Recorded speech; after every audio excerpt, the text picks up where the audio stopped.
Pension ఆ మాట వినగానే డబ్బు అనే భావన కలగొచ్చు. కానీ అది కేవలం ఆర్థిక సహాయం కాదు, వ్యక్తిగత జీవితానికి గౌరవప్రదమైన ముగింపు దశ. కుటుంబానికి భద్రత, భవిష్యత్తు జీవనానికి భరోసా. ప్రభుత్వ ప్రైవేటు రంగాల్లో దశాబ్దాల పాటు సేవలు అందించిన ఉద్యోగులు విరమణ పొందిన తర్వాత పెన్షన్ రూపంలో వారికి అందే ఈ తీపి ఇంధనం ఉద్యోగం లేకపోయినా ఆర్థిక భద్రతను కల్పించే దివ్యాస్త్రం. అవసరాల ముందు నేనున్నాను అనే ధైర్యాన్ని కలిగించే ఆత్మవిశ్వాసం. శేష జీవితాన్ని సుఖంగా గడపాలంటే పెన్షన్ ఒక చేతికర్రలా మారుతుంది. ఇది ఎవరో ఉచితంగా ఇచ్చే కానుక కాదు, చెమటోడ్చి సంపాదించుకున్న జీవితంలో కొసరి మెతుకులకు ఆసరా. కానీ అలాంటి పెన్షన్ డబ్బుల కోసం మాజీ ప్రభుత్వ ఉద్యోగులు వేల కోట్ల బకాయిలు ఎప్పుడు చెల్లిస్తారని ఎదురుచూస్తున్నారు. కాటికి కాళ్లు చాపే వయసులో ప్రభుత్వ కార్యాలయాల చుట్టూ తిరగాల్సిన పరిస్థితి ఎంత బాధాకరం.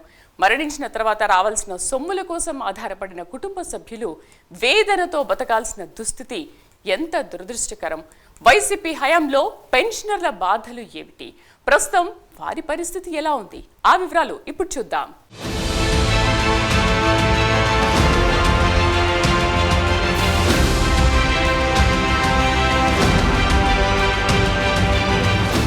ఆంధ్రప్రదేశ్లో పెన్షనర్లకు చెల్లించాల్సిన బకాయిలు ఇప్పటికీ భారీగా పెండింగ్లో ఉన్నాయి.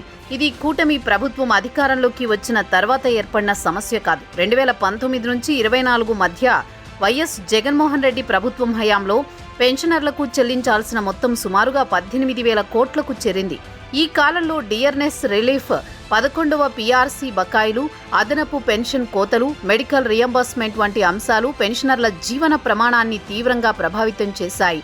పదవీ విరమణ అనంతరం ప్రశాంతంగా జీవించాలనే ఆశలు, ఆర్థిక అసమర్థత, వ్యవస్థల్లో ఆలస్యం కారణంగా ఆందోళనగా మారాయి.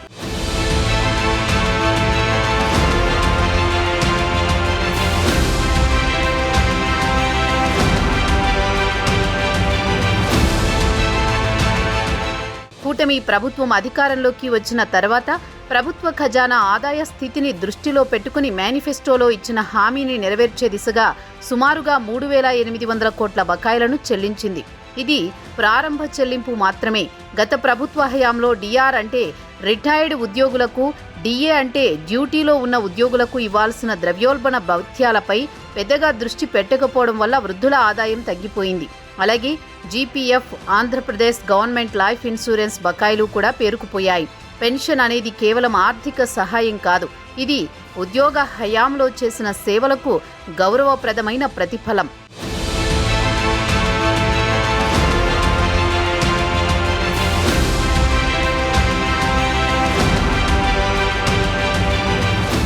వృద్ధాప్యంలో ఉన్న ప్రభుత్వ ఉద్యోగులను ఆదుకోవాల్సిన బాధ్యతను జగన్ ప్రభుత్వం పూర్తిగా విస్మరించింది. పదవీ విరమణ అనంతరం శాంతంగా జీవించాలన్న ఆశలు, పాలనా నిర్ణయాల వల్ల కన్నీళ్లుగా మారాయి.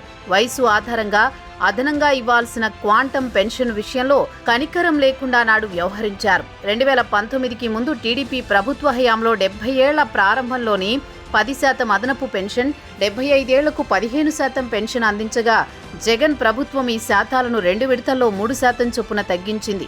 10% 7కి, 15% 12%కి పరిమితం చేసింది. ఈ మార్పులు వృద్ధుల ఆదాయాన్ని గణనీయంగా తగ్గించాయి. ఇక తాజా గణాంకాల ప్రకారం 2025 నాటికి ఏపీలో సుమారు 4.58 లక్షల మంది మాజీ ప్రభుత్వ ఉద్యోగులు సర్వీస్ పెన్షన్ పొందుతున్నారు. వీరంతా గత ప్రభుత్వ హయాంలో ఎదుర్కొన్న ఆర్థిక ఇబ్బందులను తలుచుకుంటే భవిష్యత్తుపై భయం కలుగుతోంది.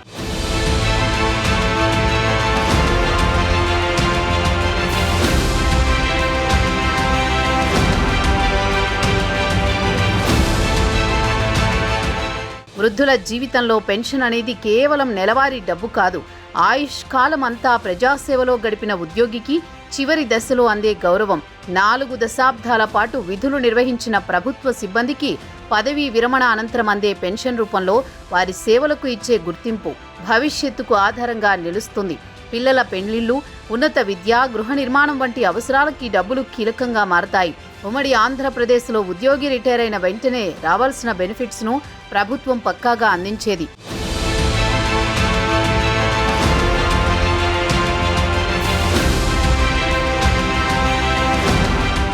అయితే 2019 నుండి 24 వరకు వైఎస్ జగన్మోహన్ రెడ్డి ప్రభుత్వ హయాంలో పెన్షనర్లకు తగిన ప్రాధాన్యం ఇవ్వలేదన్న విమర్శలు తీవ్రంగా వినిపించాయి.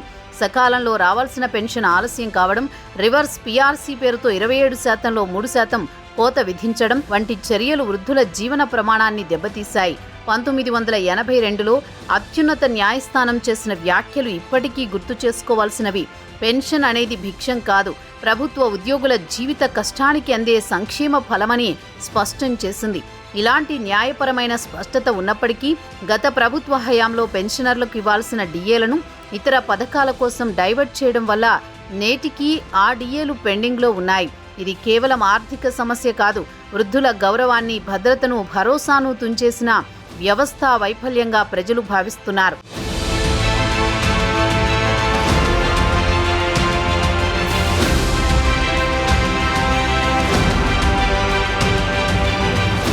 పెన్షనర్లకు జీతభత్యాలు సకాలంలో అందాలంటే ఉద్యోగ సంఘాల నాయకులు ముందుండి పోరాడాల్సిన అవసరం ఉంది. కానీ వైసీపీ హయాంలో ఆ నాయకత్వం తడబాటుకు గురైంది. 4 జేఏసీలు మారడంతో ఉద్యోగుల గొంతు బలహీనమవుతూ ప్రభుత్వానికి వారి అవసరాలు చులకనగా మారాయి. ఈ నిర్లక్ష్యం నేరుగా పెన్షనర్లపై ప్రభావం చూపింది. గత ప్రభుత్వ హయాంలో పెన్షన్ ఎప్పుడొస్తుందో తెలియని అనిశ్చితి నెలకొనేది. 5వ తేదీ నుంచి 20వ తేదీ వరకు ఎదురుచూసే పరిస్థితి. కానీ కూటమి ప్రభుత్వం రాగానే సీన్ మారింది. ఇప్పుడు నెల మొదటి తేదీనే జీతాలు పెన్షనర్ల ఖాతాల్లో జమవుతున్నాయి. ఇది కేవలం డబ్బు జమ కాదు, వృద్ధుల జీవితానికి భరోసా, గౌరవానికి గీత. పదవీ విరమణ అనంతరం వారి సేవలకు ఇచ్చే గౌరవంగా ఈ మార్పు కొంతమేర ఉపశమనం కలిగిస్తోంది.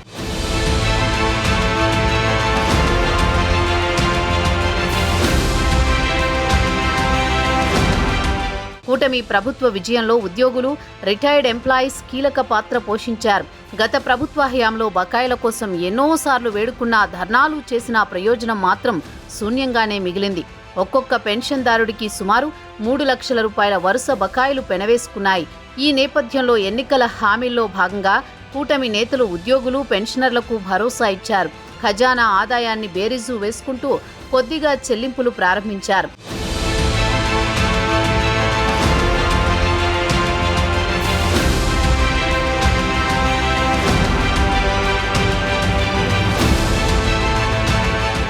పెన్షన్ అనేది శేష జీవితంలో భరోసా మాత్రమే కాదు, ఆరోగ్యానికి, గౌరవానికి, జీవన నిబద్ధతకు నిలువెత్తు ఆధారం. వృద్ధాప్యంలో మెడికల్ ఖర్చులు పెరిగే సమయంలో రీయింబర్స్మెంట్ బకాయిలు చెల్లించకపోవడం వల్ల పెన్షనర్లు తీవ్రంగా నష్టపోయారు. న్యాయబద్ధంగా అందాల్సిన ఆరోగ్య సహాయం కూడా జగన్ ప్రభుత్వ హయాంలో నిర్లక్ష్యానికి గురైంది. ఈ వేదన, ఆర్థిక ఒత్తిడి వారి జీవితాన్ని మరింత కష్టతరంగా మార్చింది. ఇప్పుడు కూటమి ప్రభుత్వం ఈ బాధలను తీరుస్తుందంటే అది కేవలం పాలనా మార్పు కాదు, న్యాయం పునరుద్ధరణ అనే చెప్పాలి.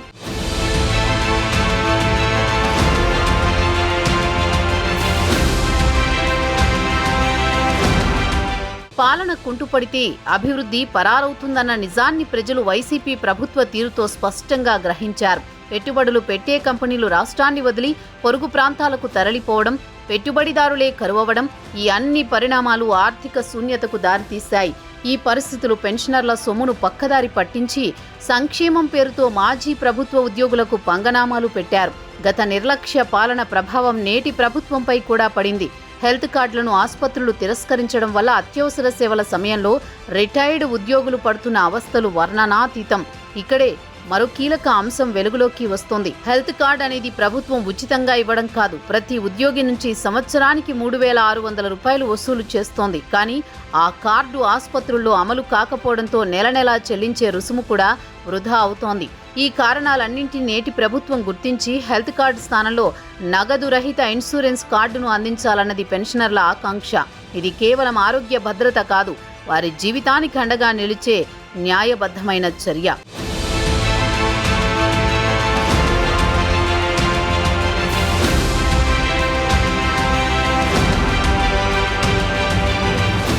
వృద్ధాప్యంలో హాయిగా శేష జీవితాన్ని గడపాల్సిన మాజీ ప్రభుత్వ ఉద్యోగులు తమ పెన్షన్ కోసం నానా అగచాట్లు పడుతున్నారు.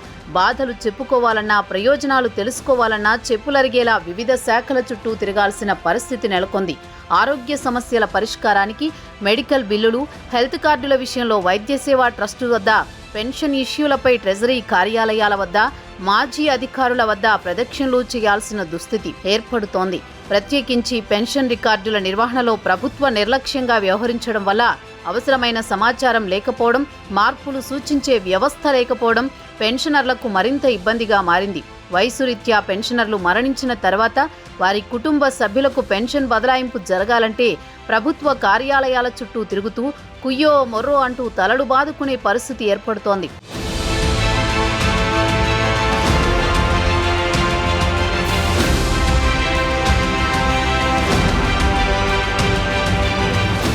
ఇప్పటికీ పెన్షన్ తీసుకునే మొత్తం ఎంత వస్తుంది, ఆ లెక్కేంటి అన్న వివరాలు తెలియని పెన్షనర్లు లేకపోలేదు. మరోవైపు మాజీ ప్రభుత్వ ఉద్యోగి మరణిస్తే అందించే అంత్యక్రియల మొత్తం కూడా 2 ఏళ్ల వరకు రాని పరిస్థితి గతంలో ఉండేది. అంతేకాదు ఆ ఖర్చుల కింద ఇచ్చే మొత్తంలో కూడా కటింగ్ చేశారు. ఖర్చుల కింద ఇచ్చే నగదు మొత్తాన్ని జగన్ పాలనలో 15 రోజులకు కుదించడాన్ని పెన్షనర్లు నేటికి జీర్ణించుకోలేకపోతున్నారు. ప్రస్తుతం వారు కోరుకునేదొక్కటే, టెక్నాలజీకి పెన్షనర్ల బాధలు అనుసంధానం చేస్తే బాగుంటుందని మాజీ ఉద్యోగులు అభ్యర్థిస్తున్నారు. ప్రజా ప్రతినిధులు పెన్షన్, మెడికల్ రియంబర్స్మెంట్ టంచన్గా అందుకునే క్రమంలో దశాబ్దాల పాటు సేవలు చేసిన ఉద్యోగుల పెన్షన్ ఇచ్చే విషయంలో నరకాన్ని చూపించడం ఎంతవరకు సబబని ఆవేదన వ్యక్తం చేస్తున్నారు. ఈ వేదనంతా వైసీపీ హయాంలోని నేతల తీరుతోనే జరిగిందని వాపోతున్నారు. కూటమి ప్రభుత్వం గాడి తప్పిన సిస్టంను క్రమబద్ధీకరించాలంటూ వేడుకుంటున్నారు. ప్రభుత్వ శాఖల వారీగా జేఏసీలు ఏర్పాటు చేస్తే పెన్షన్దారుల సమస్యలు తీర్చేందుకు చక్కటి పరిష్కారంగా సూచిస్తున్నారు.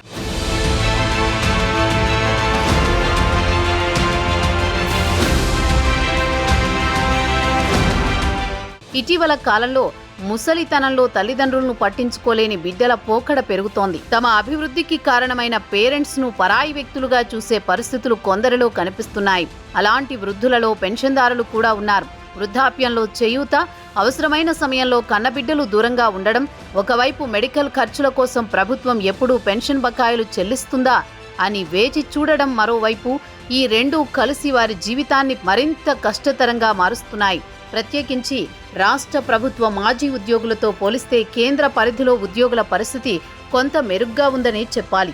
ప్రభుత్వ విధానాల్లో మార్పులొచ్చినా పెన్షన్ విధానం అమలులో కేంద్రం కొంత స్థిరత్వాన్ని చూపుతోంది.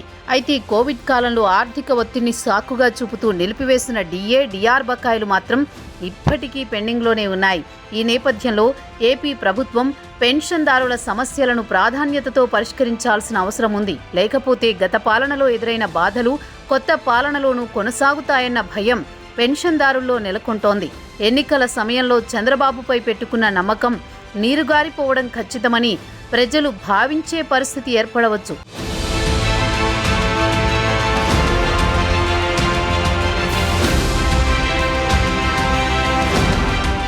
పదవీ విరమణ అనంతరం శాంతంగా జీవించాలన్న ఆశలు ప్రతి ఉద్యోగి కల.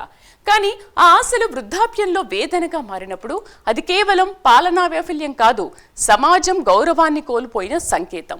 పెన్షన్ అనేది భిక్షం కాదు, అది జీవితాంత సేవలకిచ్చే గౌరవం. గత ప్రభుత్వ హయాంలో పెన్షనర్లకు ఎదురైన ఆర్థిక అవస్థలు, వ్యవస్థ నిర్లక్ష్యం, ఆరోగ్య సహాయం లోపాలు ఇవన్నీ వారి భద్రతను, భరోసాను తుంచేశాయి. ఇప్పుడు కూటమి ప్రభుత్వం కొంతమేర ఉపశమనం కలిగించినా సమస్యలు పూర్తిగా పరిష్కారం కావాల్సి ఉంది. పెన్షన్ అనేది గడిచిన సేవలకు గుర్తింపు మాత్రమే కాదు, శేష జీవితానికి గౌరవంగా నిలిచే గీత. ఈ గీత మరింత స్పష్టంగా, సమగ్రంగా వినిపించాలంటే పాలనా సంకల్పమే మార్గదర్శి కావాలి.